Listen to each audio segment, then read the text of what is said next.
Good evening, good evening. Welcome to the Women of Color Initiative Soul Serenade. My name is MAAD. I'm one of the artists performing tonight, but first, I need you to get up and dance. I need you to move. I know you're at home in front of your computers, but I need you to dance like nobody is watching. This is the time.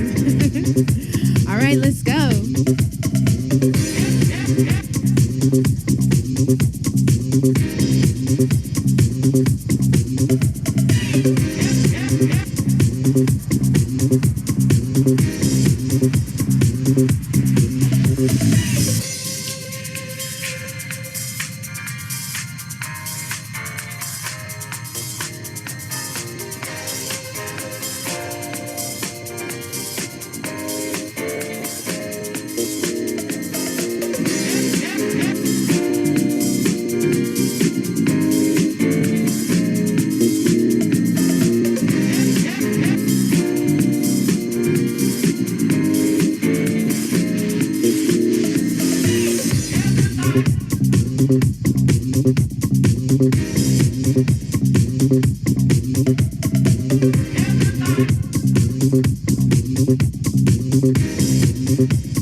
Over here.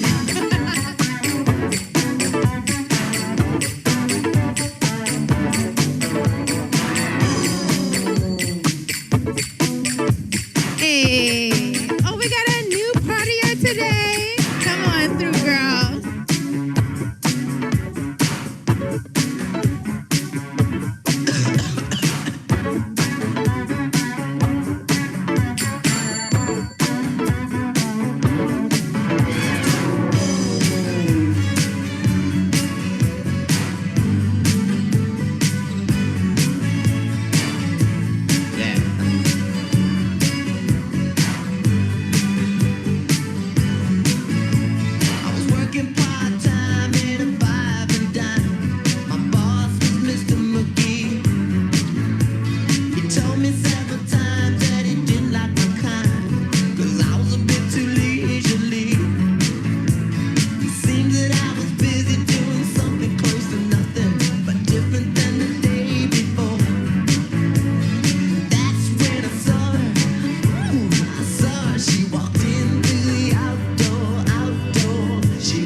I'm loving this party over here.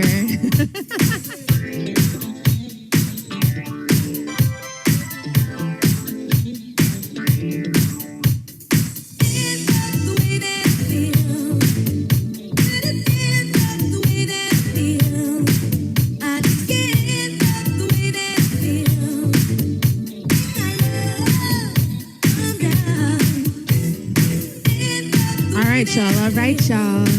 So next up, we have a word from Miss Tamika Atkins. Take it away.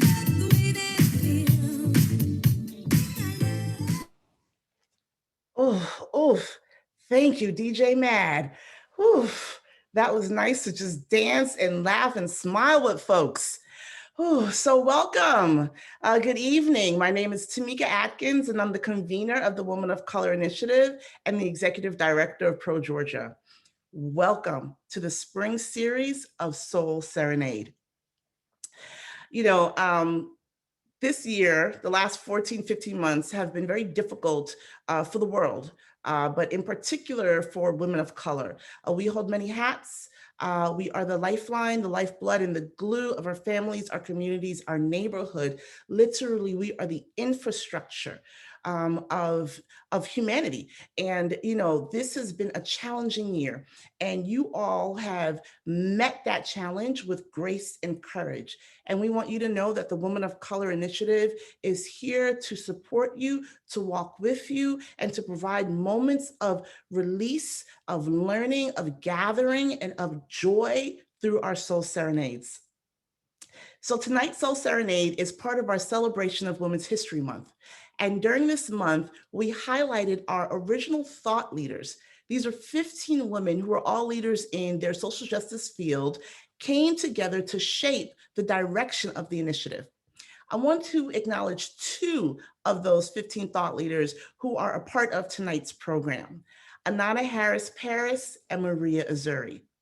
I want to give both of you much love and a huge thank you for being here tonight, for being here with us the last 2 years, and for the work that you and the other thought leaders have done to shape the direction of the Women of Color Initiative.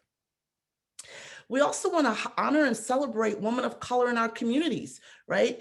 All of our women of color, those who are living full-time jobs, full lives, wearing many hats, and still supported civic engagement during the 2020 elections. So on top of everything else, we're also leaders in their communities in educating, gathering up, bringing folks to the polls, ensuring that their loved ones, and extended community could access the right to vote, and was able to see that through to voting in November and then in the January 2021 runoffs.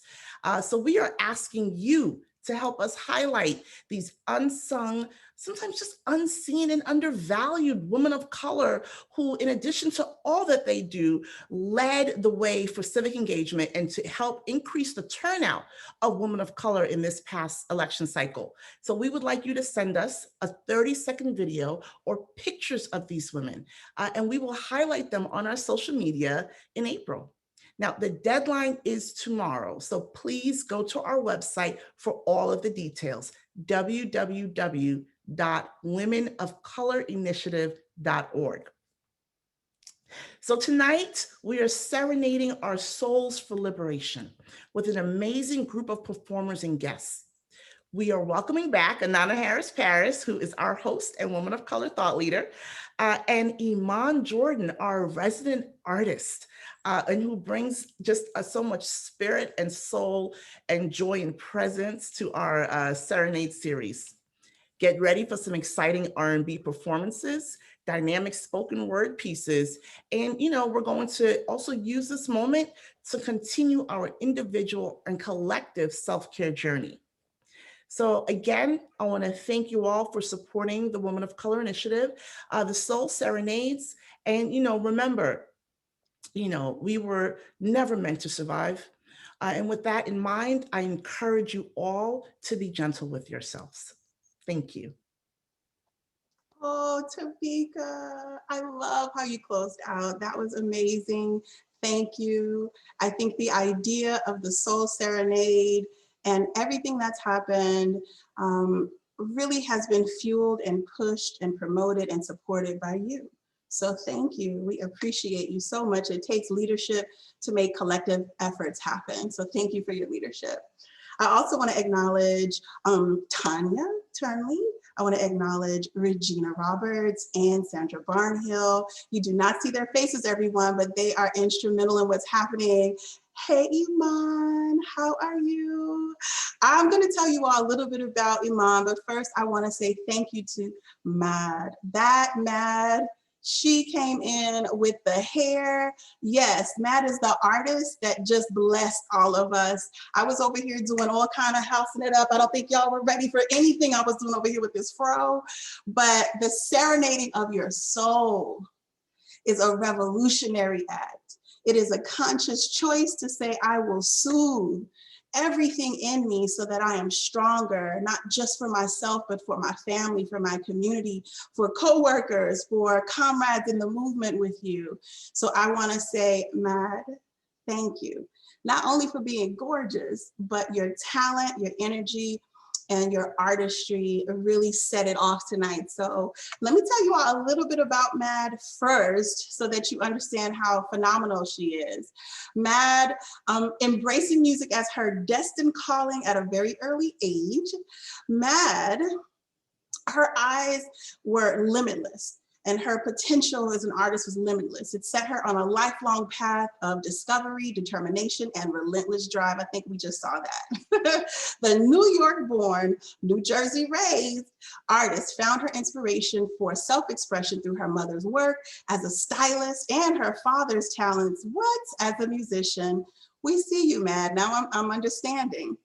In conjunction with her work as not only a DJ and an overall artist, MAAD has worked to establish herself as a singer-songwriter.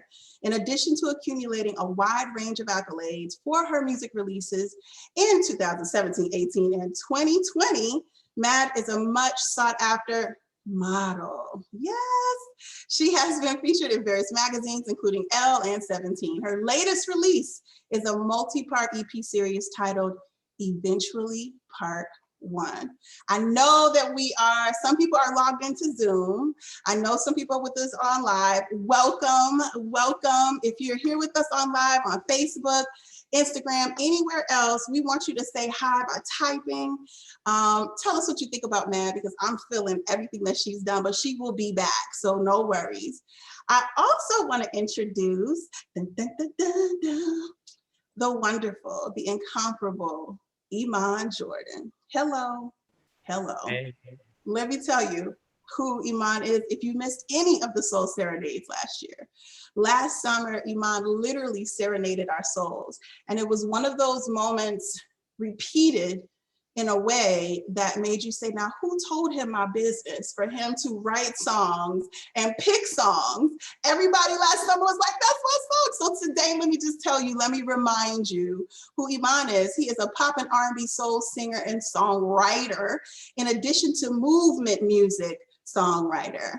He garnered attention for many releases. Say It So, his EP of Love and Stadiums 2 also garnered a lot of support.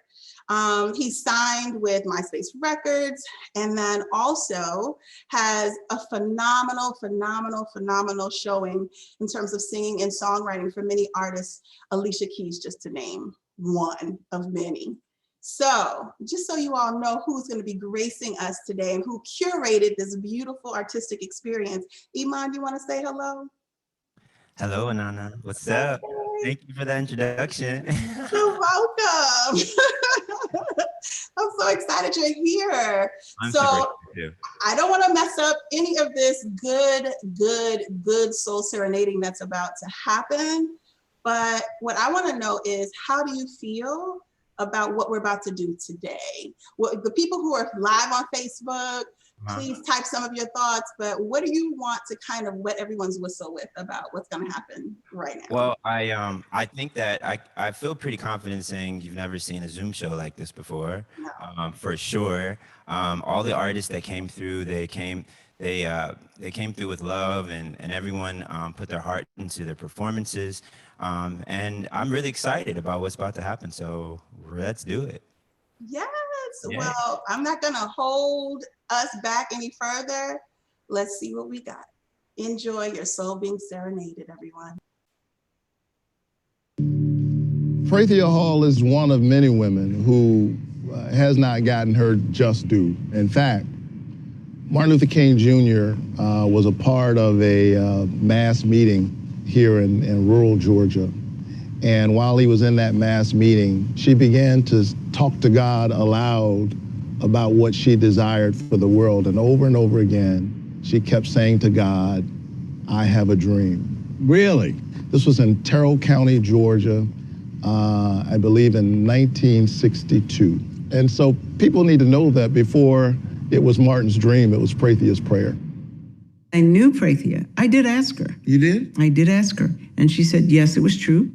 He came to one of their rallies and she led the prayer service. And she said when she was driving him to the airport, he said, I love the way you did that. I'm going to use that. Now, she did not put all that content between I have a dream and what he's saying, but just the motif, I have a dream. I have a dream today. That was Prathia Hall. How y'all feeling at home? My name is MAAD.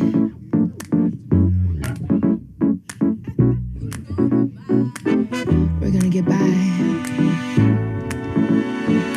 Caught up in the everyday, just trying to find your own way, looking for a new escape, but it all feels the same.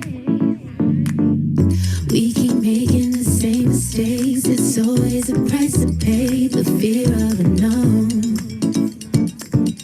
Mother Nature, she's always right. So why do we fuss and fight to get what we want?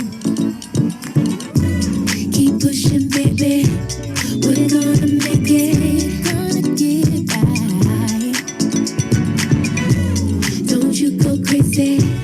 We got this, baby.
Being that it's Women's History Month, we are here to honor the women of the past. Yuri Kochiyama was an American civil rights activist.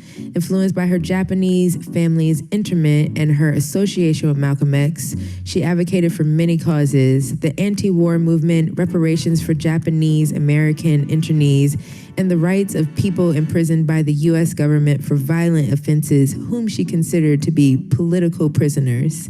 Her activism started in Harlem in the early 1960s, and she was present on the day her friend and colleague, Malcolm X, was tragically shot and killed in 1965. She can be seen crouched in the background, cradling Malcolm X's head in the Life magazine article, Death of Malcolm X. Tonight we honor the activist, the unifier, and the liberator, Yuri Kochiyama. So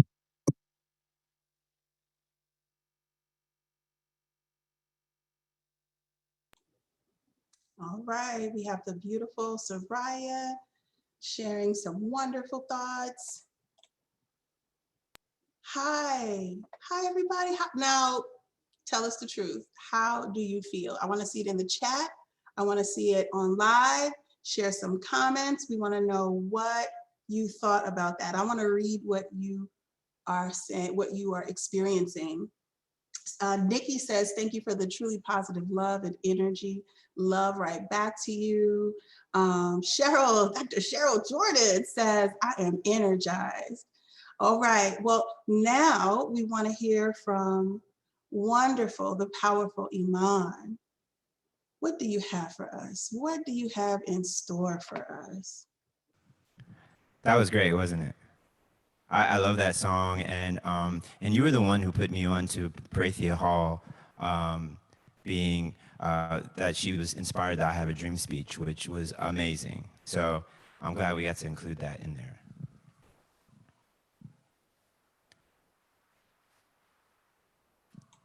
Awesome. So I want to read some of the thoughts. Someone says, love that MAAD song. Energy was palpable. Dr. Shareefah says, it was great. Keo said, come on, Miss MAAD. All right, so I cannot see just yet. I want to sneak and see some of the Facebook comments, but I don't want to hold things up. We have a little bit more we want to share with you. I'm going to hush a second while you hear a little bit about the Women of Color Initiative.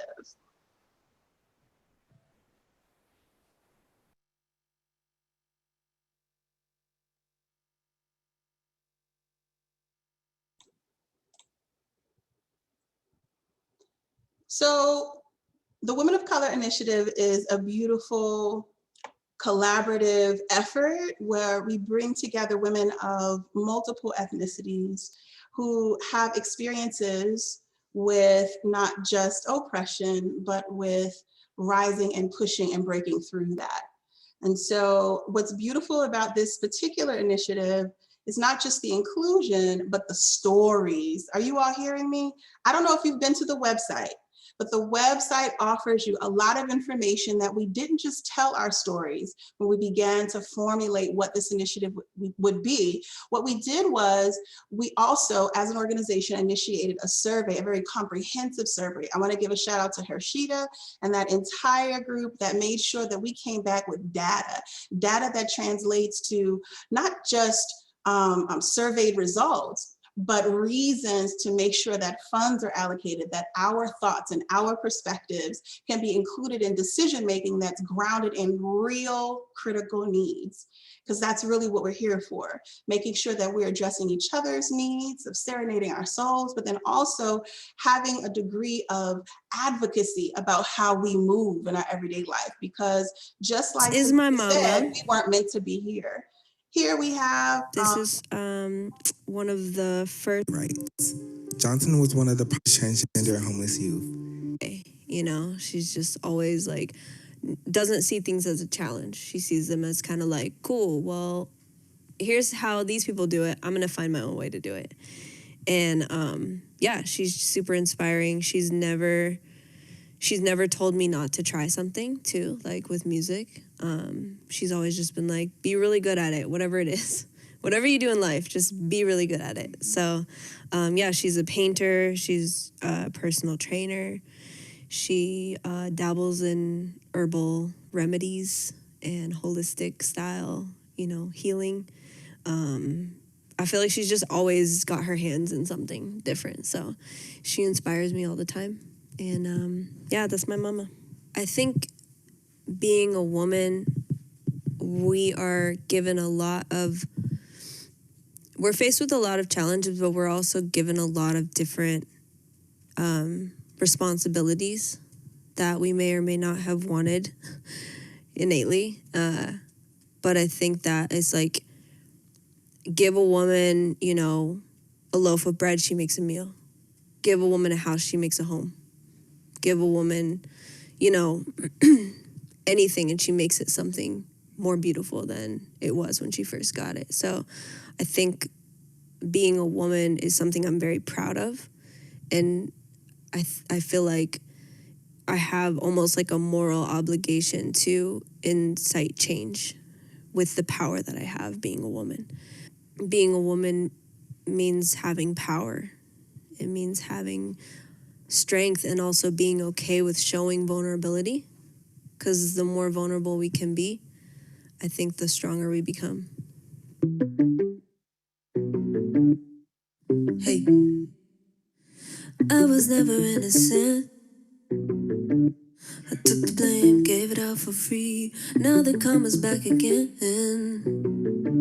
She's laying down, whispering to me, no matter what you do, babe, what you say, I'm always coming back to your place. It's not hiding from the truth, baby. When you check your reflections, I'm looking back at you, and now we're face to face. And now we're face to face.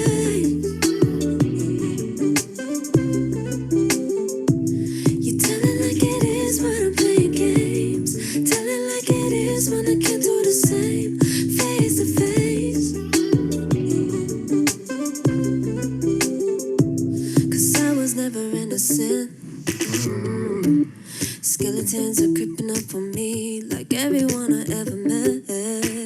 Reminders of me I keep trying to forget. No matter what you do, babe, what you say, I'm always coming back to your place. No hiding from the truth, baby. When you check your reflections, we're looking back at you, and now we're face to face. And now we're face to face.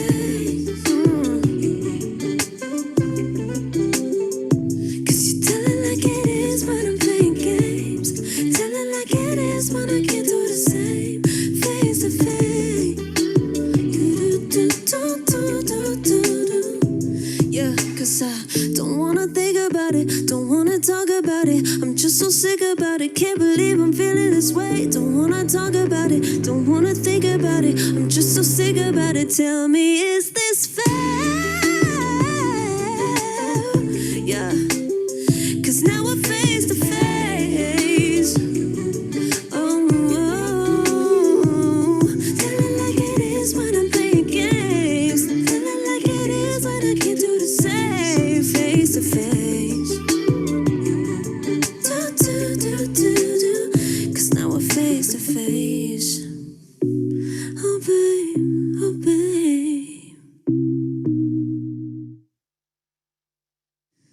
Tonight we honor the liberator and shield of her people, Lozin. Lozin was a warrior and prophet of the Apache. She was the sister of the prominent chief Victorio. According to legends, Lozin was able to use her powers in battle to learn the movements of the enemy. Most notably, she fought against Americans who had appropriated her homeland around West New Mexico's Black Mountain and forced her tribe to move to deplorable lands. The Apache chief, Victorio, introduced Lozin as his right hand. Strong as a man, braver than most, and cunning in strategy, Lozin is a shield to her people.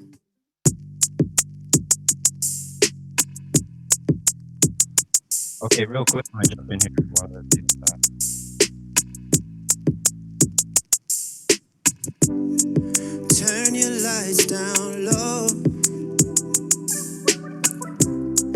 and pull your window curtain. Oh, let your moon come shining into our life again. Singing, ooh, it's been a long, long time. I kept this message for you, girl,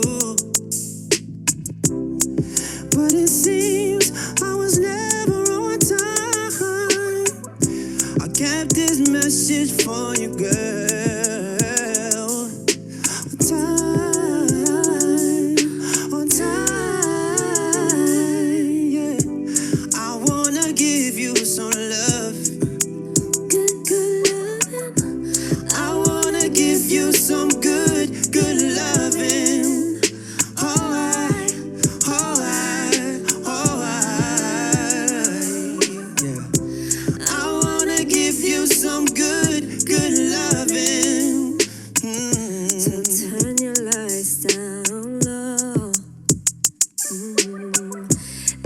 never tried to resist, oh no. Oh, let your love come tumbling into our life again. 'Cause oh, I love you, yeah. And I want you to know right now, yeah. 'Cause oh, I love you, yeah. And I want you to know right now, on time, yeah. I wanna give you some love, yeah. Hey. I wanna give you some good loving.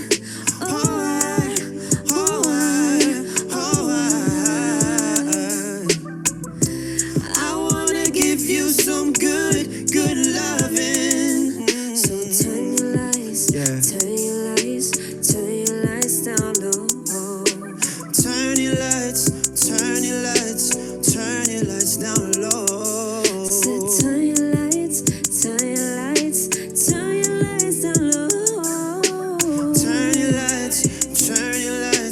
Turn your lights down low. We'd like to dedicate this to all the incredible women who have changed our history in the past and who continue to change it in the present. This is for you. Yes. Turn your lights down low. Turn your lights down low. Turn your lights down low. Turn your lights down low.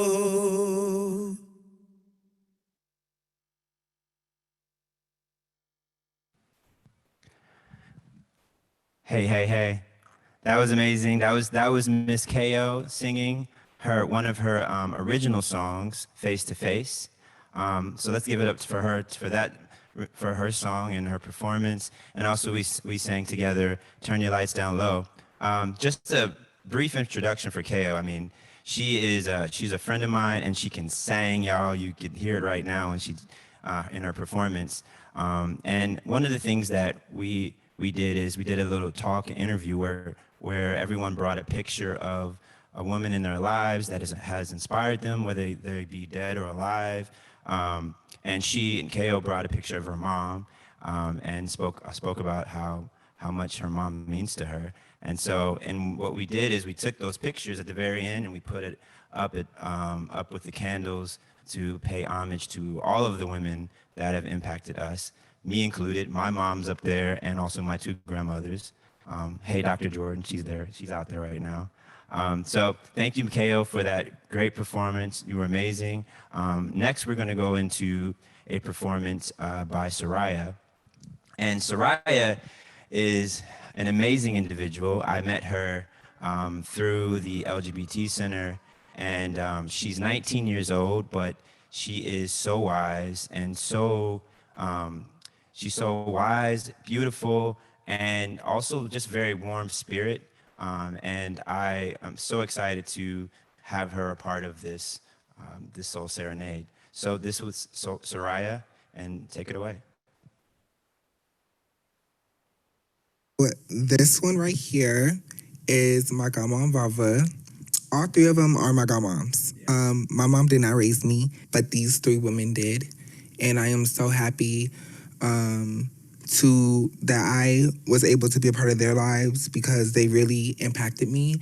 As being a Black trans woman, I honestly feel like I definitely take on a lot of them. Honestly, I do. Every day I wake up and I'm like, I'm grateful to be alive because a lot of people like me, we don't get to see past 23, honestly, at this point. Like, the numbers are getting higher, and it's scary. From being able to work a job, from being able to just lay down and go to sleep. There's so many people that has so much hatred in their hearts to the point where they feel like our lives have to be ended. and it's very unfortunate. And I definitely do want to give a shout out to all my trans sisters that died by violence, and prayers to their families also. Being through the system of homelessness, our lives aren't always protected. And as a Black trans woman, my life was not protected. So I definitely dealt with really bad situations that has happened to me during that time period. And it really makes you feel like you don't deserve to be in this world, but you do. You deserve to live your life how you truly fit. You deserve to speak. You deserve to be heard. You deserve to be seen. And hopefully the world can just see us for us.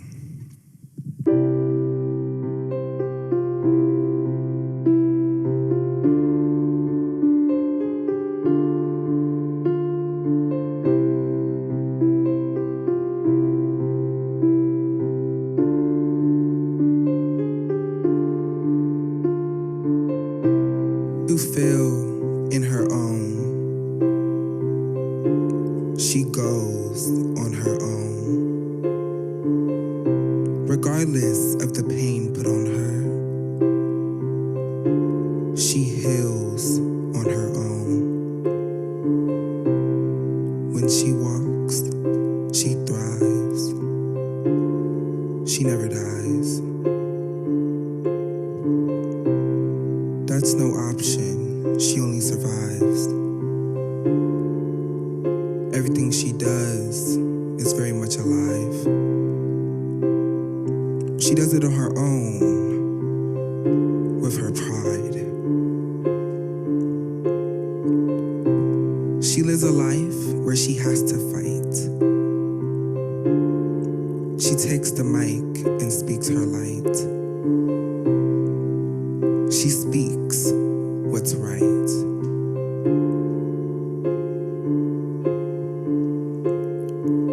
She's strong, never weak. Best to believe she can take the heat. She doesn't need a man to help her speak. Settle down and take a seat.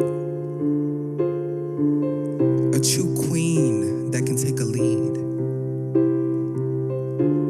Lead a pack to do better things. Protect our women, that's all we need. Protect our mothers, for they gave birth to me.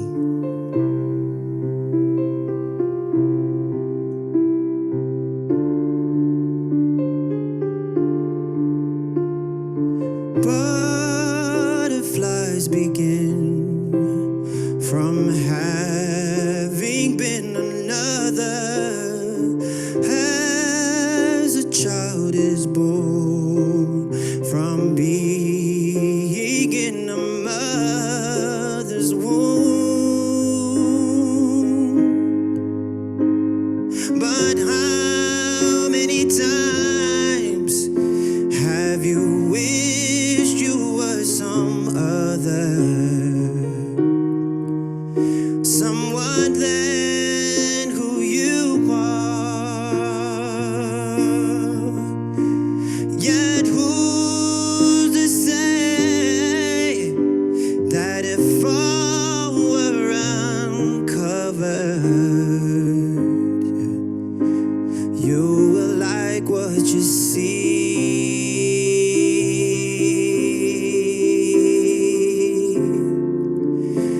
You can only be you.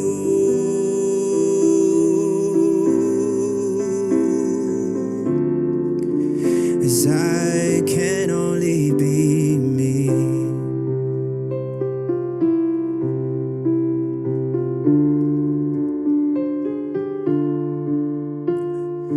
Flowers cannot bloom until it is their season, as we would not be here unless it was our destiny.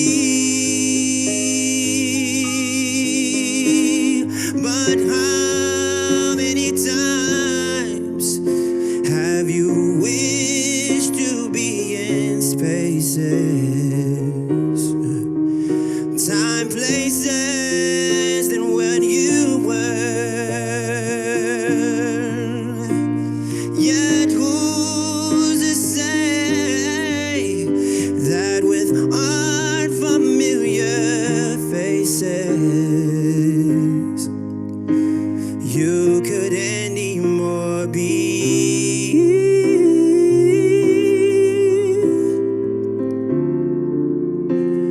loving you that you see?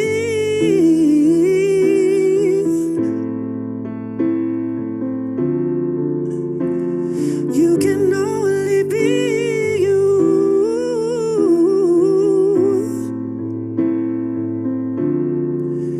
This I can only be. Only be me. Only be me.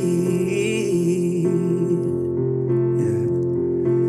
And you can only be you. Wow, only you. Yeah. And we forget that sometimes, that we're more than enough. That it's intrinsic to who we are. We were born that way, you know? And sometimes that doubtful voice comes in our head and it tells us that we're not doing something right or that we're not measuring up. But you always got to believe that you were made perfectly. Marsha P. Johnson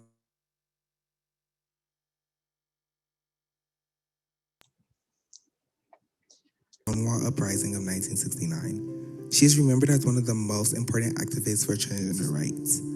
Although the term transgender wasn't commonly used during her lifetime, Johnson identified as a transvestite, gay, and a drag queen and used she/her pronouns. She was also on the front lines of protests against uprising policing. She helped found one of the country's first safe spaces for transgender and homeless youth.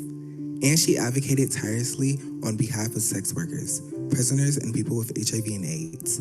We love and honor you, Marsha P. Johnson. This is my... I don't feel like I can follow that with anything that would match how it made me feel. To hear those songs come out of you all, those words come from you, Seraiyeh, but I'm gonna ask Seraiyeh if you can hop on really quickly. I just wanna check in with you and see how you're doing. If you can come on camera and unmute for a second. I just wanna say thank you for your offering, for your artistry. And I just have one question. To be able to, first of all, 19? Yes, 19. 19, and to really pour into your artistry and then really shine as an activist. I have one question. What have you found to be one of your most important self-care activities while waking yourself up every morning to stay focused on your goal? What stands out for you as a non-negotiable activity? I'm sure there are many, but is there anything you can share? Because somebody's looking at you wondering, how does she wake up every day so young, so focused on expressing herself? Yes, thank you so much. I think for me, I think about future people that look like me. I think about the kids that are growing up right now who will walk the same steps that we all walk. And I think one of the most important things for me is to be that voice for them, to be that representation that their life matters. So being able to just think about the people that I know I will help is one of the best things I could wake up for. That's major. Thank you for sharing so much of yourself.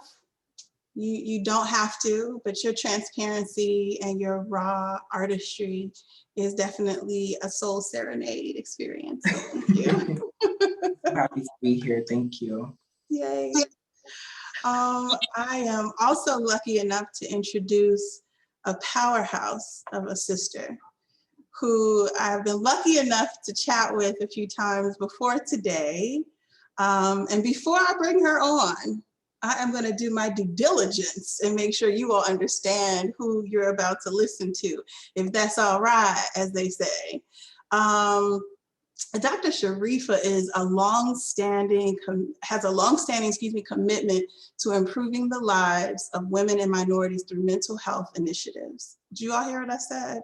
A long-standing. What do they say? This is not a sprint, this is a marathon. Dr. Shareefah educates future psychologists and conducts national and international workshops for educators, professionals, and community members on wellness. She's received over $2 million in grant funding to help decrease mental health disparities within underserved communities. And outside of the academy, Dr. Shareefah serves as the founder and chief executive officer, come on, CEO, of Your Neighborhood Clinic.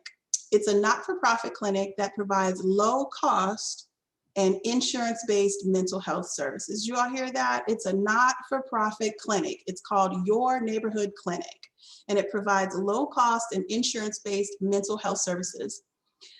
She's more than just that type of a powerhouse. She's also a loving wife. She's a mother of 4, count them, 1, 2, 3, 4 wonderful sons. She's affectionately coined Your Neighborhood Psychologist on social media, just to highlight her commitment to healing in every hood, everywhere, through mental health awareness. She has her master's degree, a bachelor's and master's degree from North Carolina Central University in psychology, and a PhD in counseling psychology from the Howard University, HU. Oh, thank you so much. Thank you so much. Let me tell you how important it is that you are here. It's important because many times our souls are serenaded and they rise into our throats. They make us choke a little bit, right? We feel it. And then it comes out of us, it's on our skin, and then we walk around feeling exposed, and we need professionals and people that actually care about us like you to help us navigate this. So thank you for your offering today. Everyone, you're in for a treat. Thank you so much for having me. I feel like my soul has been serenaded, and I have definitely received so much self-care just in watching the previous performers and listening to the beautiful songs. Thank you all so much. So I was invited to talk today about what are just some basic tips of how we can integrate and recognize self-care in our daily habits, in our walk, as we live and exist in multiple spaces where we may not, as we've said earlier, we're meant to be or to survive, okay? And so as we begin this talk, we want to first recognize and understand that self-care is definitely a part of our revolution. It is not only our divine right, it is also our divine responsibility. I exist and operate from the belief that we are divine beings. And so in the same way that we have Earth Day, that we have community cleanup, that we take time to do chores in our house and in our homes, is the same way as divine people, as divine women of color, that we have the responsibility and the right to take care of ourselves, to pour into ourselves, and to pour into our communities. I believe that self-care is a process that embodies our physical, mental, emotional, and soulful aspects. And beyond that, as we've already been introduced to throughout this wonderful presentation, it is a part of our historical traditions. 2 concepts that I choose to integrate when I talk about self-care and when I educate women and men actually also around self-care is that we have to understand that self-care is both proactive and reactive. It is proactive in that we want to engage in it every day. We don't want self-care to be just a crisis management strategy. We want it to be something that we utilize prior to our tea kettle boiling. It is something that we want to integrate and become aware of throughout our daily practices, throughout our daily walks, and our daily habits. We also want to have reactive strategies. So when we recognize that we are in a crisis, when we recognize that we are beginning to feel overwhelmed and at our wits' end, that we also have self-care habits that can pull us down from the ledge or help us walk over the drawbridge of life and life's many journeys. So again, we must understand that self-care has always been a part of our journey, a part of who we are and how we existed from the beginning of time. We frequently use self-care. Like I said, we're going to recognize some of the ways in which you might not have known you were already engaging in self-care because it's just so innate in what we may understand as our culture. And so I'll pause and give an example. You know, I remember learning that the conga line was actually a dance that enslaved Africans did while they were actually in chains. And so people, when I first heard it, people were like, well, how could they be dancing at a time that they were enslaved and that they were actually in chains? And I knew right then as a youngster that that was an act of self-care, that even though my body was trapped, I could still free my mind and engage in liberating thoughts and actions by using talents and skills of dancing, of drumming, of calling out to our Lord in praise and worship. And that these things have been a part of us in our journey throughout the beginning of time. So it shows up in our beauty routines, in our art, as we've such seen today, in our love and in our relationships, and also in the way that we rest and restore and relax ourselves. So I'm going to go through these categories and give you some specific examples and also talk about ways that we've seen this throughout history and across various cultures.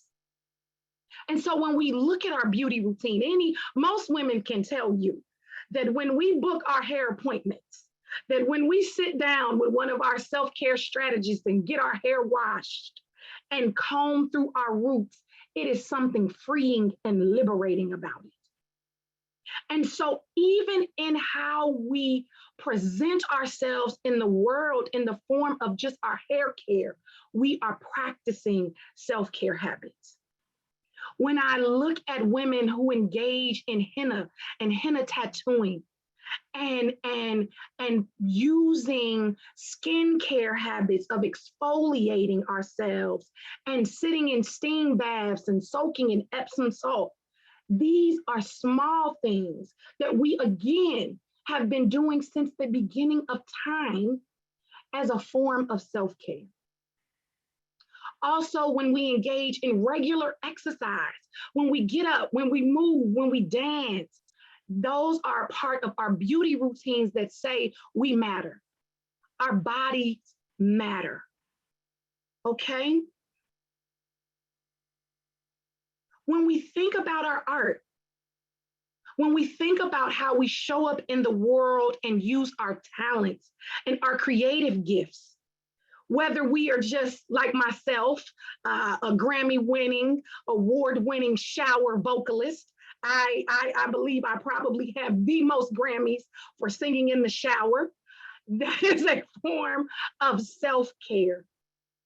When we engage in poetry and spoken word, like Seraiyeh shared with us, we are engaging in self-care because we are lifting our voice and we are using, again, our talents in a way of revolutionizing not only ourselves, but also our communities and the world around us. Many of us, as we hear the stories of Nina Simone and her documentary, of Aretha Franklin and her current Genius drama series on television, we hear how they sang songs of liberation and freedom, but also how they pushed against people who may have been trying to oppress their talents and oppress their creative journey and saying, no, I'm going to sing it like this because this is what feels best to me. This is what frees my soul. That is a form of self-care. And of course, if we engage in retail therapy, when we click on that button and wardrobe ourselves and get ourselves all dressed up and manicured, that is a form of self-care.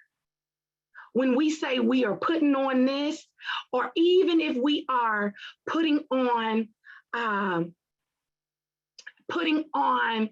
sweatpants and saying today we are going to relax, that is a form of self-care. Now, we also have to understand that the way we love, the way we show up for being loved and allow ourselves to love and choose love and engage in relationships or let go of relationships, right? Both parts, the acknowledging that we are in one and the letting go of one when it no longer serves us are forms of self-care.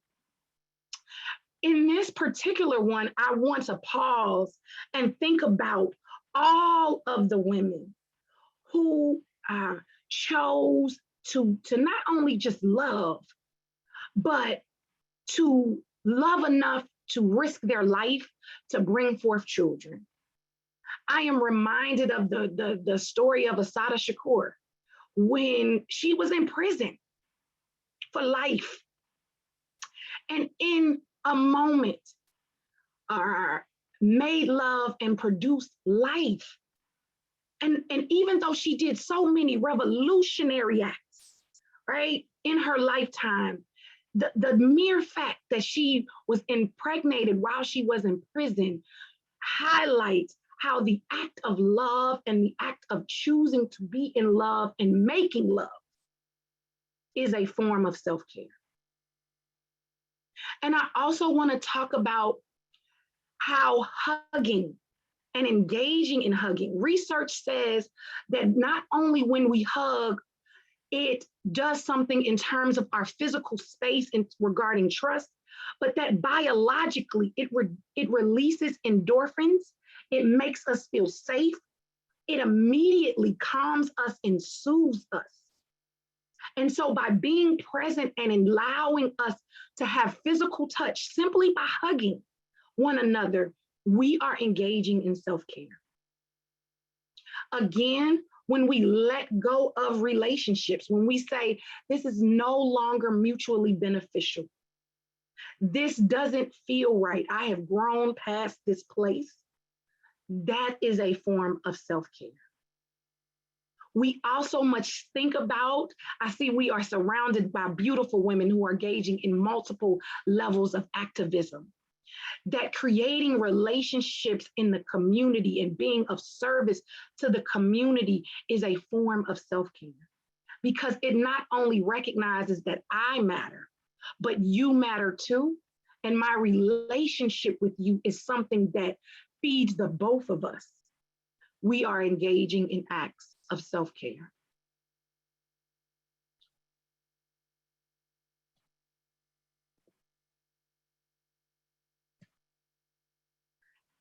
And we also want to think about how we rest, how we relax.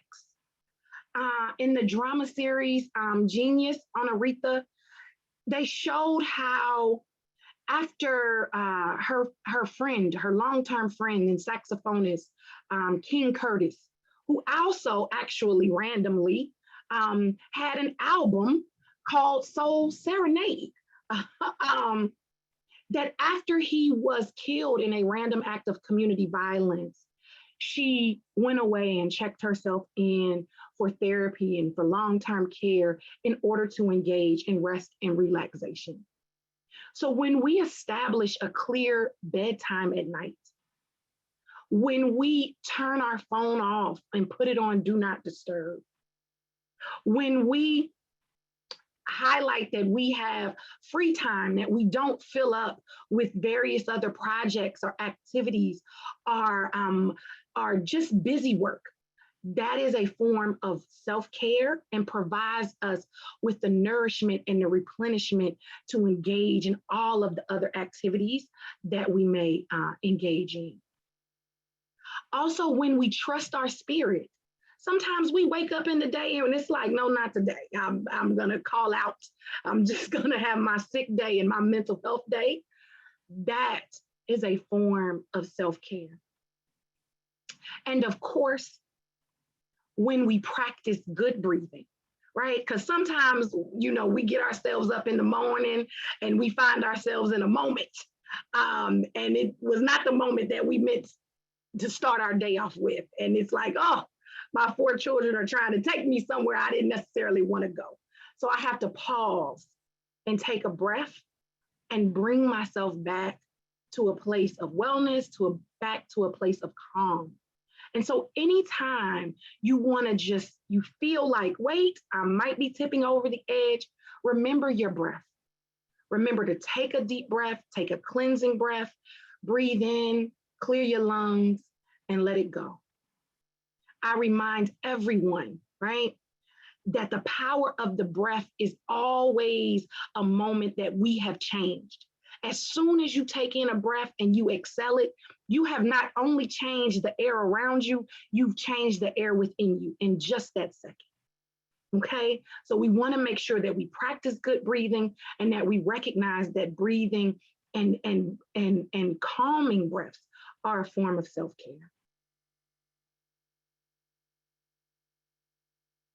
Oftentimes when I talk to women, a lot of times they say, you know, these are some of the things that get in the way, right? We think that self-care isn't for us. We think that self-care is some luxurious thing that's only for people who may be wealthy or who may have enormous amounts of time on their hands. We've bought into the reality that working hard and suffering is all that we are meant to do. That joy is not for us. The labor is for us.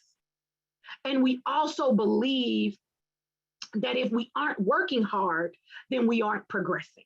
That we have to be doing something and going somewhere, or else we are standing still and we are not fulfilling our life journey. And after we end today, we're going to throw those things away because those things are, of course, not true, right? We know that whatever we are seeking is also seeking us. So it is okay for us to pause. It is okay for us to relax. It is okay for us to engage in these habits, right? It is also okay for us to value self-care in the same way that we value hard work, that we value recognizing love and hugging and being present for people is as valuable as it is for being contracted and having different pots on the stove. We also want to acknowledge our self-care. Right? So I suggest that we make a list of the things that you already do right now for self-care, because I know you do things already. And then I want you just to think about 3 additional things that you would like to add. And then I want you to begin to be present for the self-care. And we can show up by being present for the self-care simply by saying thank you. Think about how many times people give you a compliment and you brush it off, right? You don't even receive the goodness that the universe is saying, I see you, you shine it. And we push it off. We want to be present for that. And we want to say, yes, thank you. All right? So we want to be present, we want to acknowledge it, and we want to value it. Just again, a note about money. Because I don't want us to think that, again, it has to be this rich, expensive thing. I want us to think basic, right? Think about small things that we can do, including throw away stuff. You know, sometimes I go in my car and I'm like, why didn't I throw this cup away? You know, just throwing this cup away is a form of self-care. Think about talking to your friend. If you say, I don't have time, I'm booked at both ends, try to use the power of 30 minutes. Go to bed 30 minutes earlier or wake up 30 minutes earlier, but don't fill that 30 minutes in the morning with busy work. do your meditation, do your exercise, cook you the type of meal that you want to use. And again, like I told you, I'm an award-winning shower singer. So go ahead and start singing in the shower. I guarantee you it'll change your life, okay? Also, because we are humans, we want to remember our 5 senses. We want to try to incorporate self-care habits that include those. Lighting candles, things that when we touch, it feels good. Things that we like to look at, having pictures of our families and our loved ones around us. These are all things that cost a little bit of money. Some of them are even free. And then again, I always encourage people to think about your dosage. We want to make sure, I try to do something in form of self-care on the hour. I do a 50-minute hour, every 10 minutes, I get up, I walk around, I stretch, I look on social media maybe. Think about your dosage, okay? And try to have frequent forms of self-care. And then, of course, for the mothers who are joining us today, it is important that we don't let our responsibility and our role in mothering, again, keep us from recognizing that we are also women who may have other needs and that we need to practice self-care. So we can do that by teaching our children what self-care is, right? We can include them in some of these breathing techniques, in engaging everyone in the family in silent time and quiet reflection, by having everyone go to bed at a certain hour so you can go to sleep. And then we also want to make sure that because we may have multiple things impacting our time and our availability, we want to schedule it. If we have big things, if you know that you love to travel or do excursions, I might book my travel a year out because I also know that I have 4 children. So you want to also schedule things and then also make sure you're managing your schedule. If you know your cutoff time is this time, don't schedule anything past that, all right? And then of course, we always want to shift our perspective. We want to see the world in a place where we are winning, in a place where we are powerful, in a place where our story right now and in the future is positive. And again, the best way to do that is not only by being grateful about what we have, right? It is also about saying what it is that I want also wants me, right? Also is seeking me and also loves me, all right? Think about one thing in your life, whether it's on your motherhood journey or in your activist journey, that you are like, I am so proud that I engaged in this and that I had this occur to me and through me. All right.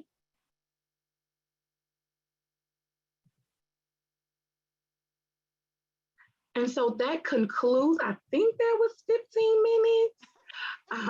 minutes. That concludes what I wanted to talk to you all about today. I hope it has been helpful. And I think we might have time for questions. I'm not sure. We do have time. First of all, thank you. Because I had several come into the Lord moments and everything that you were saying, not just from the mothering, but just overall, especially the throwing things away and all the examples. Let me get back, let me pull myself out of personal mode and get back to the host mode. I just wanted to tell you, those really stuck out to me. Thank you, Dr. Shareefah. It is so nice to have a strong, confident voice that's rooted in your area of study and your extensive experience talking to so many men and women about how they are not just taking care of themselves, but really identifying areas of crisis. I just want to ask a few questions. But before I get to that, I want to remind everyone that's joining us on Facebook Live or even in the Zoom area, we want your questions. So can you please share some questions in the chat? And can you please post them for Dr. Shareefah? This is the moment for all of us to appreciate how protected this space is right now, how safe it is, And the question that you ask may help liberate someone else, right? So it may not just be something speaking to your soul. It may be something that can speak to someone else's. So please share your questions in the chat. And while you're coming up with them, because I'm sure you're digesting everything like Dr. Shareefah shared, just like me.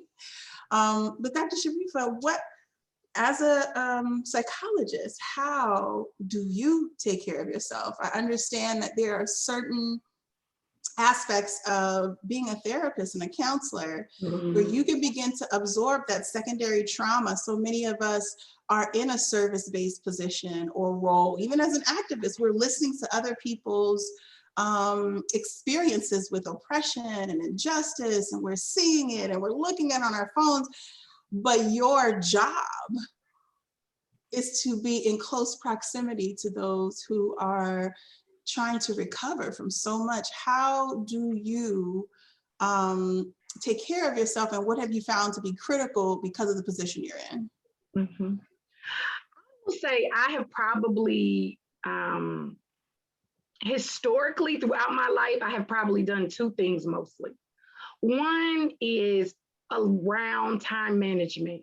A lot of times people are like, oh, you get to manage your time or say no to stuff because you're tenured now or because you have this. But I remember being a freshman in college, and I did my first schedule, and I think I was taking classes every day. Like that you go to college and you really don't know much about your scheduling. So I just signed up and I was taking classes all day. Yeah. So I said, well, this is horrible. Like I should be taking classes every day. And so I became very purposeful about, I wanted a 3-day weekend. I said, I'm not going to take any class on Friday. So I literally was, even in college, like, let me make sure my schedule fit a way that was conducive, that felt caring and relaxing for me. So I would move courses, like it was supposed to be taken in this semester, but because it was a Monday, Wednesday, Friday, I would move it to a Tuesday, Thursday when it was going to be offered in the fall. So I could still have Fridays off at 19 years old. So that's one way. The second way, when I am trying to decompress from trauma, when people may have shared something that may be overwhelming, I am definitely someone that engages in journaling.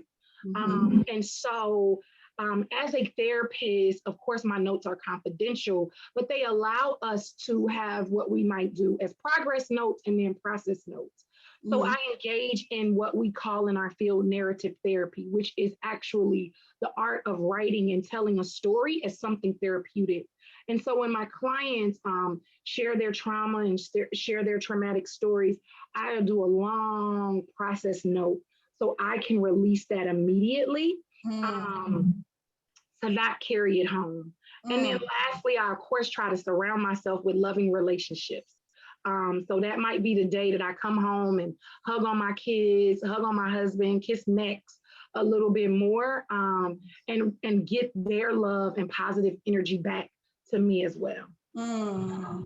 I love that. I love that. And I know Tamika or Seraiyeh or MAAD or even Iman, if you all have any questions, we do have a question in the chat. Why do you think women of color feel they have to take on the world even to their detriment? Dr. Iman Jordan. I think because we sometimes don't see the balance. You know, I think growing up, we may have seen our mothers, or we may have seen other women who were activists and in struggles, and all we saw of them was work, you know?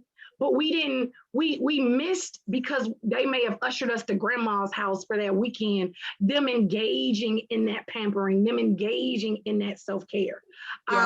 So because we didn't see it, we think it didn't occur, right? We think it didn't happen because we were children in those spaces, and it wasn't necessarily showed to us. So I think that is one piece, but I also think that there is a big push for us to think that. So we just expend our wellness over and over and over again. to burn us out so we aren't as useful. And we have to not allow that to happen. So we really have to begin to say, how do I see women having joy? You know, when you see a woman cackling, even if she's engaging in work, you know, having a wide tooth smile, you want to say, that's sister having joy right there, and to recognize that. And to bring that in and to say that is a part of what it is to be a woman and a woman of color. That's big. That's big. Kind of that generational lesson, right? And figuring out how to learn more of all the pieces that need to go with that. Let me ask you another question from the chat. How do you get unstuck when you feel like you have no time and burdened by responsibility? So one of the things, that feeling of stuckness, we got to recognize that that is our body's biological mirror of saying we need to engage in self-care. When we feel like I'm stuck, I'm hesitant, I'm not trying to push through, that is our body literally saying it's time for you to pause, rest, relax, restore, reflect, and see what the best move is, as opposed to pushing forward. Now, when you want to balance that time, I encourage people real quick, I want you to write a legitimate list of what you have to do versus what you think you should be doing. A lot of times we conflate the two. We think everything we should be doing is what we have to do, but they are distinctly different. And once you discern those two things, you'll be able to cross off those things on that should do list that really isn't fulfilling to you and really doesn't fulfill your soul or restore you. So that's big. That's big to even set the time aside to really think through that. We have another question. What advice do you have for the Black community as we have continued to experience generational trauma, as well as recently seeing Black trauma being recorded and on social media all the time? So there is this beautiful meme going around social media. And it says, when we talk about generational trauma, we also cannot forget to talk about our generational strengths. And so we have to bring that duality into our perspective of understanding who we are and what we've been through. So that's the first thing, because yes, we've had trauma and suffering and a lot of hardships, but we have also had a lot of joy, a lot of resilience, and a lot of life and happiness. And we've done those things by, one, pouring into each other, by whether it was feeding people, getting together in community, creating schools and families. Those have all been things that we have used to sort of nurture each other, as well as continuing, like I said, to share our gifts and our talents and our art and our fashion. So that's one thing, particularly around social media. Turn it off. You know, don't use it if it is overwhelming. In the last 2 months, I have begun to follow nature channels because I haven't been able to travel like I like, but I love to see nature. So there, I follow Bahamas randomly, and they send up beautiful pictures of the ocean and oceanography and the sound of the waves. And it's just something that brightens my timeline. So you do want to go through your social media accounts and make sure that you are following people that promote wellness, not just show you the trauma. You want to make sure that you are following things that bring forth the healing and not just the trauma as well. And then you always want to debrief. So journal, meditate, and holding that time boundary of maybe turning it off and disconnecting from it. So tell the whole story. So practice telling the whole story, not just the trauma component. I love that. Well, I know that with the recent shootings and killings within the Asian community, that there's some shared trauma. When the bombardment of the trauma from multiple communities of color begin to overlap, and there is, at least, I mean, this is my word, almost a suffocation, right, of the stories of trauma out there. How have you addressed that occurrence, not just with your clients, but in general as a psychologist? I am so glad you brought that up because I did want to mention it. Yeah, and I do want to say, I'm so sorry for interrupting that. Before we began the session, thank you to Sandra Barnhill. We had a private prayerful acknowledgement. And if we all could just have a quick moment of silence for the members of the Asian community that were lost, we can do that just for a moment.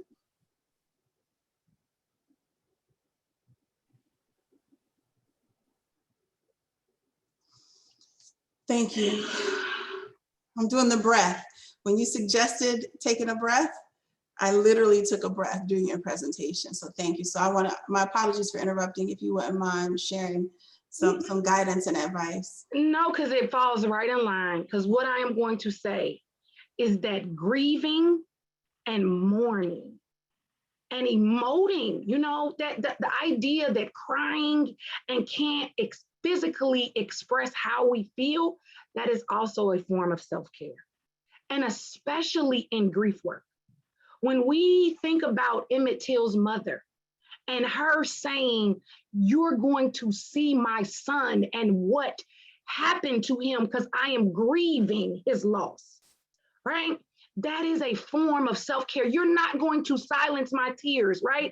Isn't that the quote? If you are silent about your pain, they will kill you and think you liked it. Yes. You know? So when we acknowledge that we are hurting, when we do grieve, when we call out, when we cry, that is a form of self-care because it not only says that our life matters, that our feelings matter, but so do the people that we loved and the people that we have lost.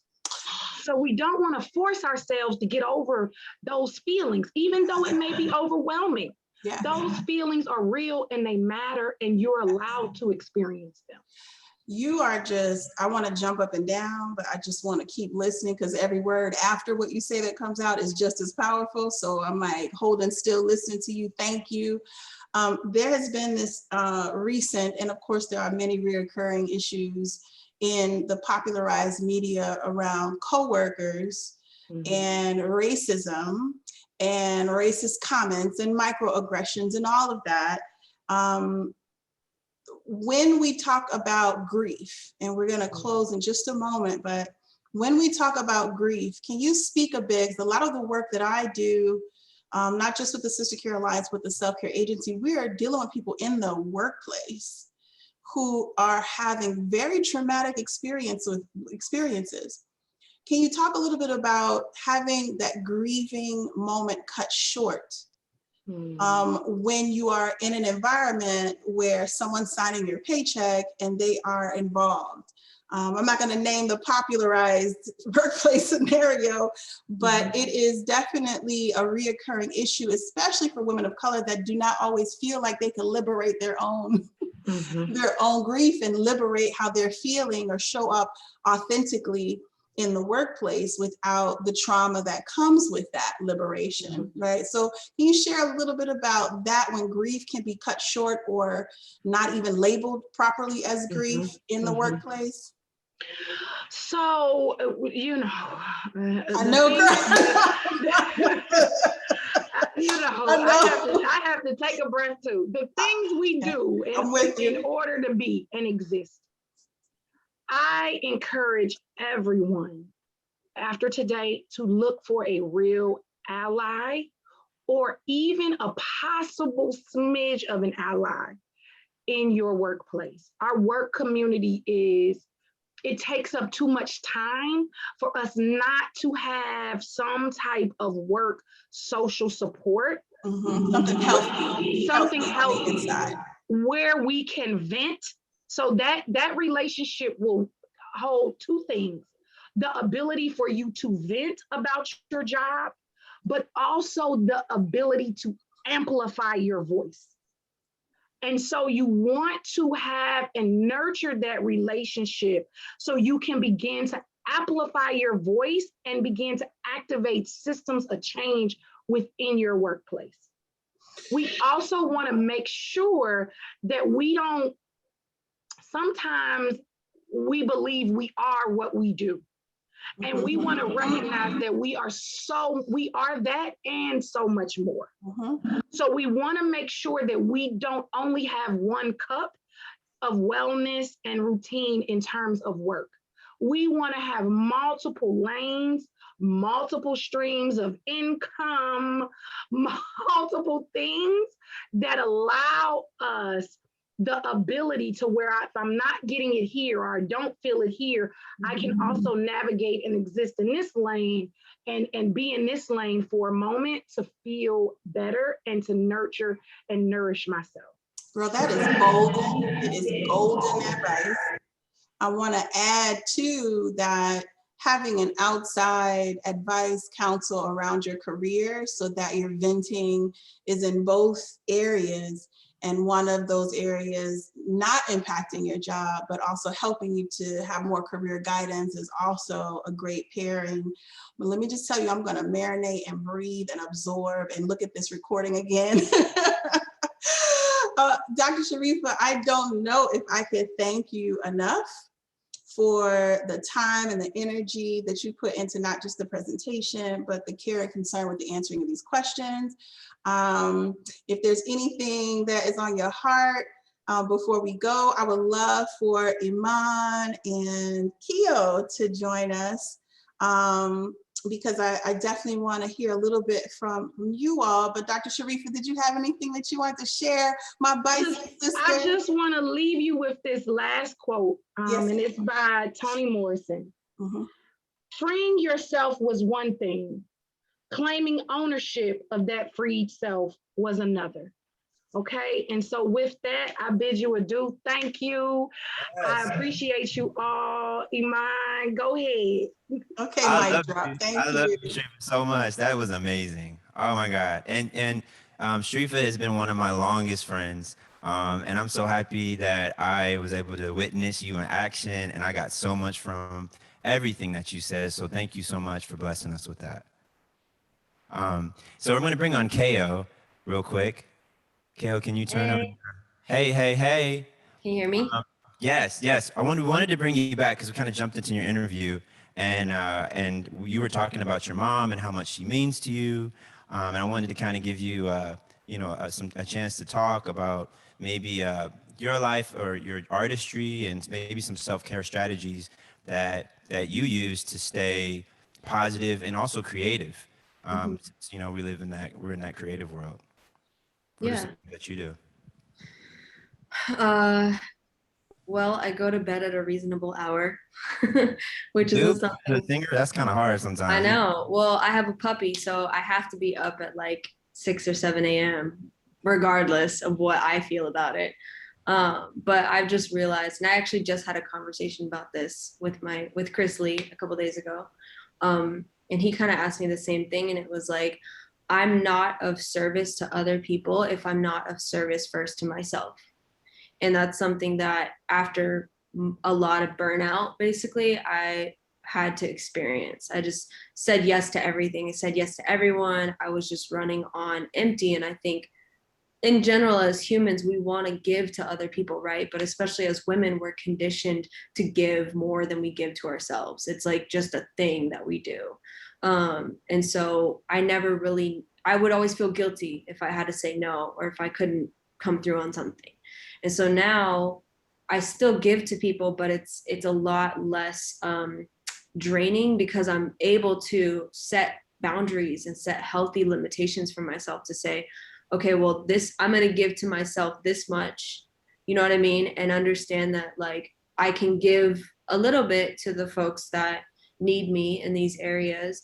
And then a big part of it has just been understanding my emotional abundance comes from the well of rest, you know? It comes from like letting myself stop and like slow down. And I didn't know really how to do that until this last year, where I feel like we were all forced to slow down. That's the truth. Yeah, and so after this past year, it was like I literally was forced to sit in a room with myself and like not, you know, which is very foreign. So I would say, yeah, definitely going to bed at a reasonable hour, knowing when to say no. I get a facial once a month, which is very new for me. So the physical aesthetic side of self-care has been very important. Yeah, and awesome. I guess just journaling, meditation, you know, I think that I have a really great outlet, and I have to thank the universe or God or whatever it is that we believe in, for gifting me the skill of music, because I feel like that's such a good outlet. Like, I don't know how people who don't have an outlet function, you know, because songwriting is such a like release for me. Yeah, exactly. How has this experience with the Women of Color Initiative impacted you? How has it been? Just tell us a little about that. Well, first of all, it felt like a family reunion, you know, because like I hadn't seen you, hadn't seen Carlos, hadn't seen MAAD in who knows how long. So first of all, that was just, you know, it just brought so much life and happiness to my soul, innately. But I think working with a team of people that just want to see women succeed, and not just succeed, but have a voice, is so rare and refreshing, that the minute you told, like, you didn't have to say everything you said when you first explained what it was. I was like, yeah, I'm gonna do it. Like, yeah, perfect. This is perfect. Yeah, and well, we were so blessed to have you and a part of it. And of course, I already told them that you could sing, so I was like, I got somebody for you, Keo. She is amazing, and it was just, you were a really great addition to the performance and just the event overall. So thank you so much. Thank you for having me. I appreciate it. And now we're gonna go to MAAD, actually. Many people don't know that the profile portrait of President Franklin D. Roosevelt on the dime was inspired by a bas-relief portrait sculpted by Selma Burke, a member of the Harlem Renaissance movement. She described herself as a people sculptor and created many pieces of public art, often portraits of prominent African-American figures like Duke Ellington, Mary McLeod Bethune, and Booker T. Washington. In 1979, she was awarded the Women's Caucus for Art Lifetime Achievement Award. Tonight, we honor the artist extraordinaire Selma Burke and all women of color artists whose stories are left untold. So the person in this picture is my mother. Well, she's amazing because she is basically a superhero in my eyes. She can do everything. She's the reason why I am probably so creative. Like, I've been around her obviously my whole life. But yeah, she put me in dance classes at the age of 4. And she just allowed me to be my most creative self, which was pretty cool. And on top of that, she's just super stylish and she's the best. That's my mom. Being a woman to me in this day and age just means knowing myself, standing firm in my beliefs. Yeah, I mean, I feel like I am just such like a hustler that I feel like anything that anyone puts in front of me at any time of the day, I'm like, I could do it. I got this. So I just think that I'm someone that literally fights through any type of circumstances that come my way. So I think just being a woman is just being the most amazing, badass person that you could ever be. And that's me. And y'all too. I'm back.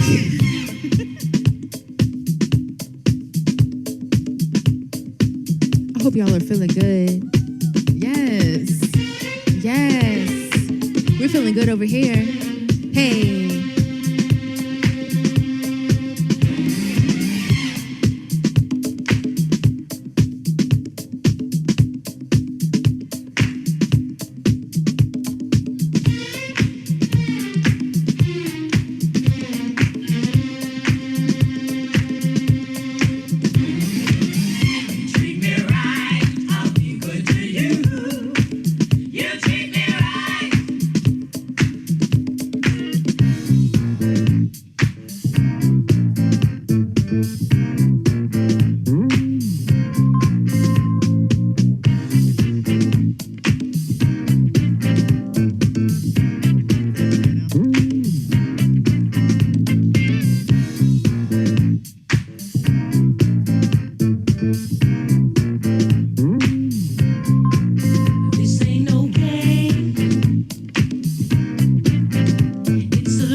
Artists who have shared their gifts with us tonight. And I think it's time to turn it over to Anana. It's you, man.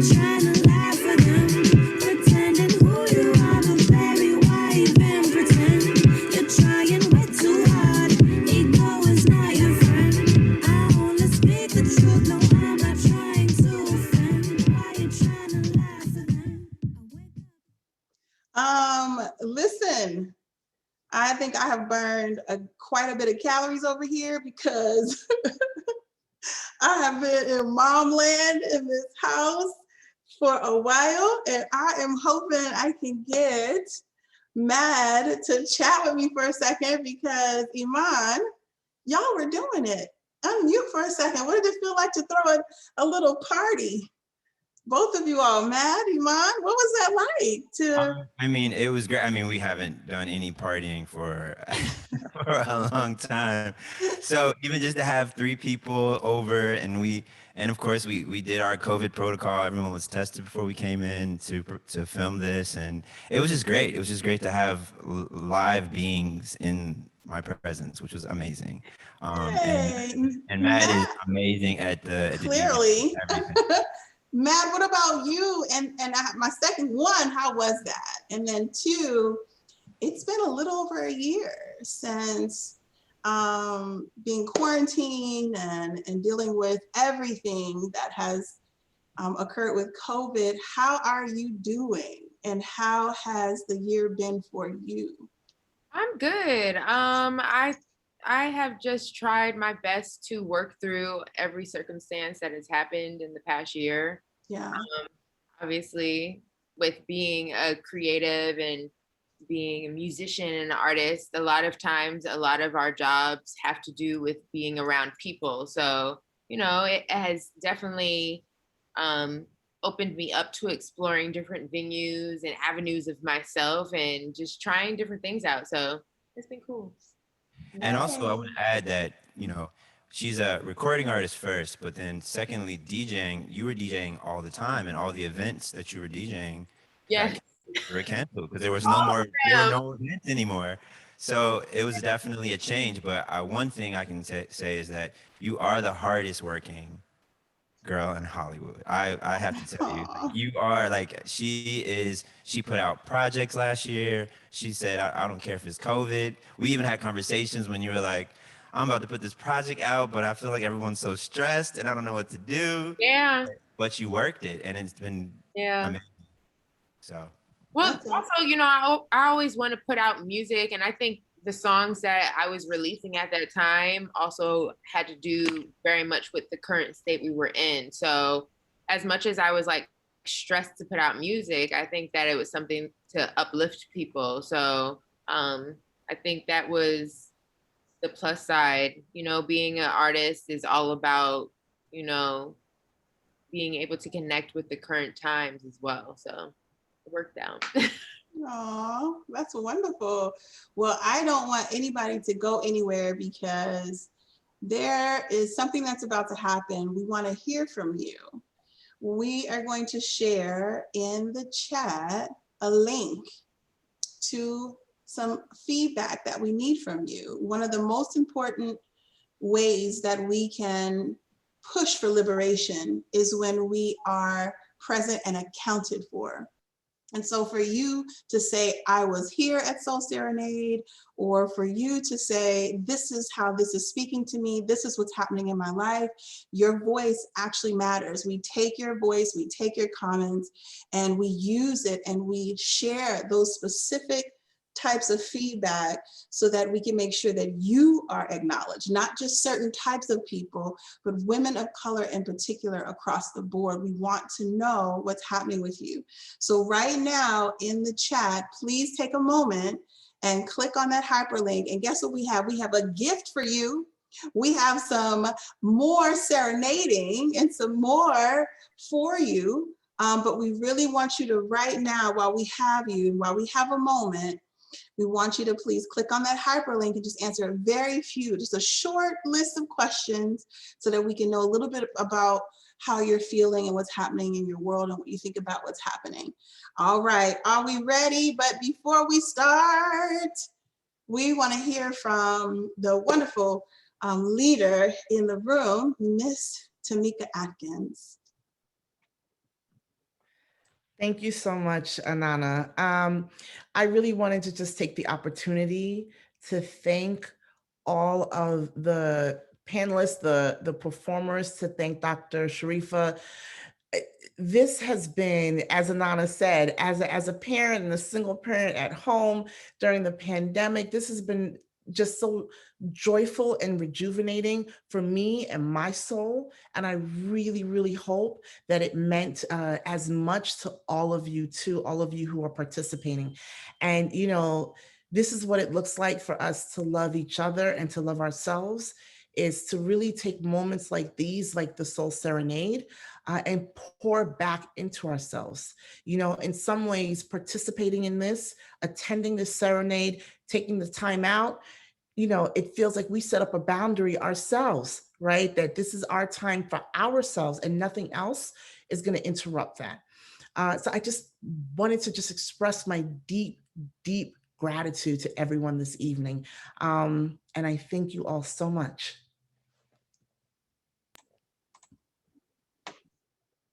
My sentiments exactly, Tamika. I'm over here like, yes, yes. We're having some life. My son came downstairs for a second, was like, I thought you said you had a hosting event. I'm like, I do.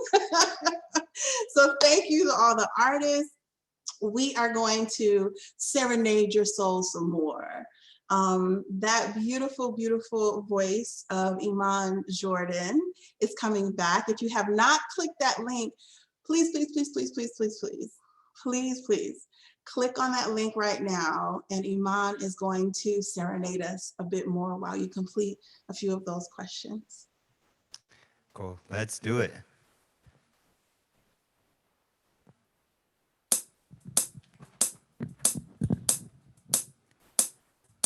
Strumming my pain with his fingers, singing my life with his words, killing me softly with his song, killing me softly with his song, telling my whole life with his words, killing me softly with his song.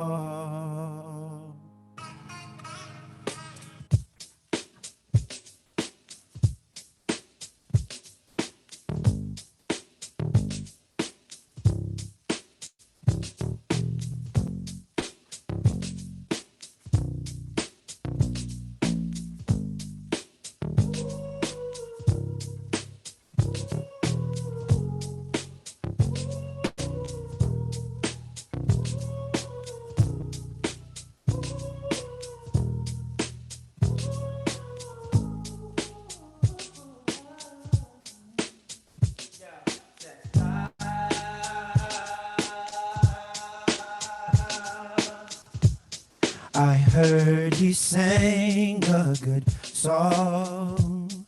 I heard he had a style. And so I came to see him and listen for a while. Yeah. And there he was, this young boy, stranger to my eyes, strumming my pain with his fingers, singing my life with his words, killing me softly with his song, killing me softly with this song, telling my whole life with his words, killing me softly, yeah, with his song.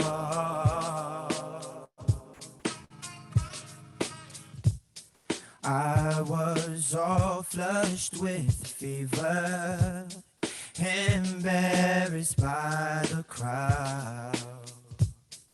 It's like he found my letters and read each one out loud. Yeah, oh, I prayed that he would finish, yeah, but he just kept right on, strumming my pain with his fingers, singing my life with his words, killing me softly with his song, killing me softly with his song, telling my whole life with his words, killing me softly, yeah, with his song. Sing this with me, y'all. Come on, there's no oh.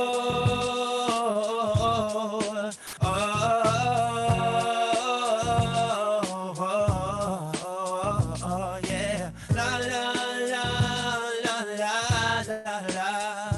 Whoa, whoa, whoa, la. Oh, la.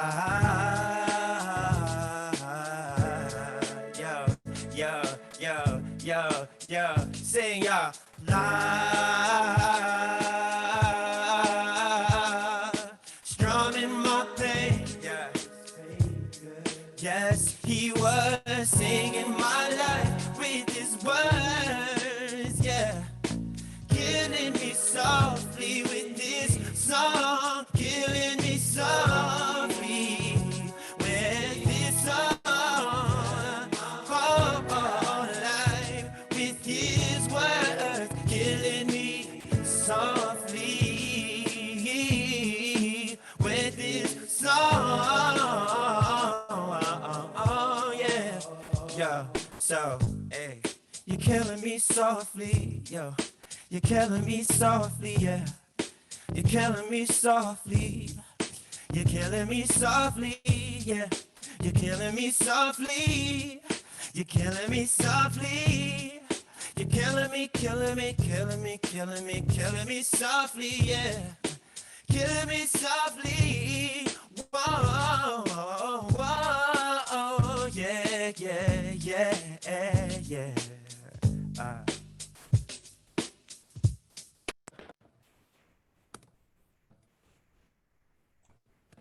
Woo! I think we can unmute and be like, woo! If you in the chat, give a shout out in the chat. Dr. Shareefah said that's my #1 song. Iman. Oh. My goodness. That's one of my faves right there. That's just one of the faves. Your rock game is on. Okay? Oh, the rock. Your rock game, you've been over, you were rocking, you were up and you were rocking. You were moving through the Zoom. Yes. That was super fun. Beautiful voice. These are the comments in the chat. Beautiful, beautiful. Yes.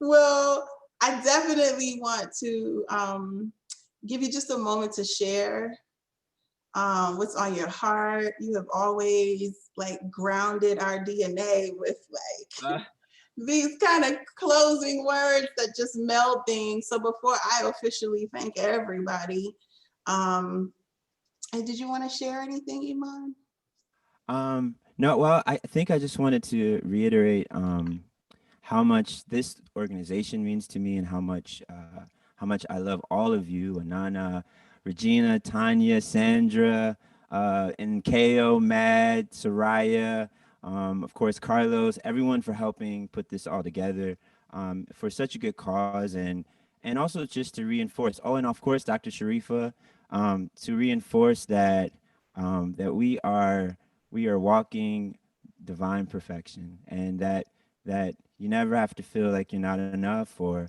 that you're never measuring up or something like that, because you are lovely just the way you are and beautiful just the way you are. And I love to see you here. I can't wait to the next one. And let's just keep this going. Let's keep this love fest, this little love train going. Let's do it. Yay.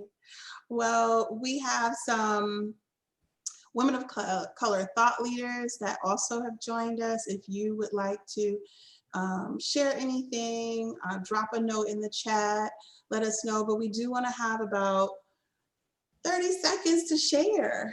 But anybody, Keo, excuse me, Seraiyeh, Dr. Shareefah, MAAD, would you all like to share anything before we close out?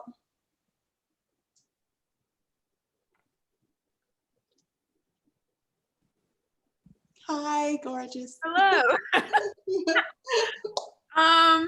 I'd just like to say thank you for having me. It was a great experience to just be able to perform and to share this space with all of you guys. And yeah, I am grateful. So I don't have much else to say except for you guys are all popping and beautiful, and we out here. Hello, and yeah. And also thank you, Iman, for having us on, because I wouldn't have been able to do this without, you know, the family. So thank you for having us. Yay. Seraiyeh? Yes, I want to give a big thanks to WOC. I'm so grateful. Thank you guys for allowing me to speak and not be silenced. And I definitely want to thank Iman. Thank you, Iman, for allowing me to have this opportunity. I am so honored and I am so forever grateful. Thank you, everyone. I love everyone's camera on. Keep them on. Dr. Shareefah.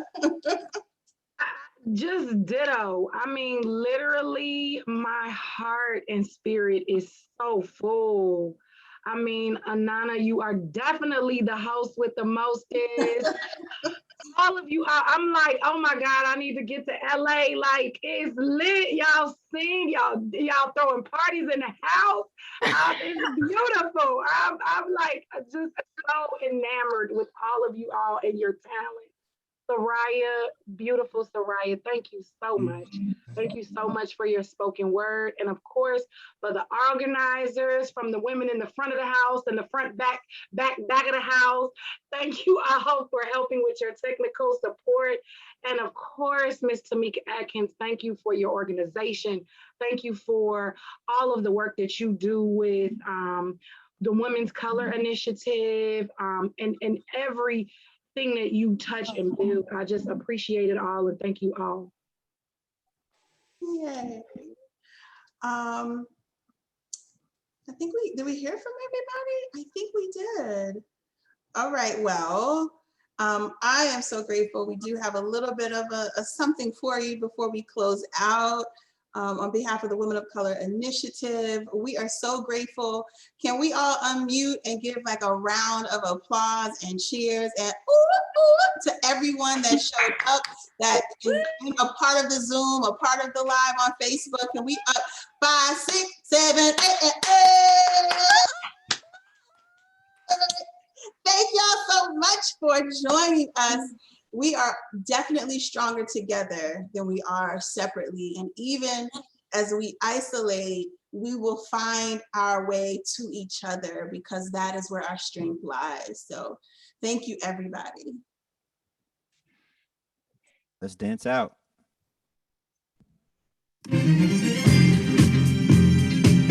Ladies, it's our last song. I'm so sad. I'm so happy to be here. Thank you for having me tonight. Again, my name is MAAD. And you know what? What are we?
warmed up. Look at these babies that have showed up. Hey, girls. These are the beautiful, my goodness, beautiful, beautiful daughters of Tamika. Yay. Well, guess what? We are doing this again in We're doing it again in May, and we want you to come back. Please come back, share this information with your friends. Go to the womenofcolorinitiative.org website, register, stay connected with this. There's gonna be more serenading of your souls.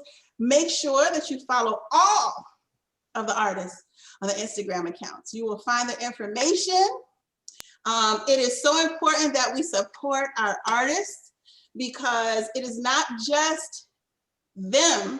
They are conduits of all these wonderful ancestors and all of this great power. They are just vessels and representations of what we need. So thank you, artists. Follow them on Instagram. Iman, you have a burning desire over there? Is that what I see? No, you good? I don't get Look it. at this. All this information is here for you.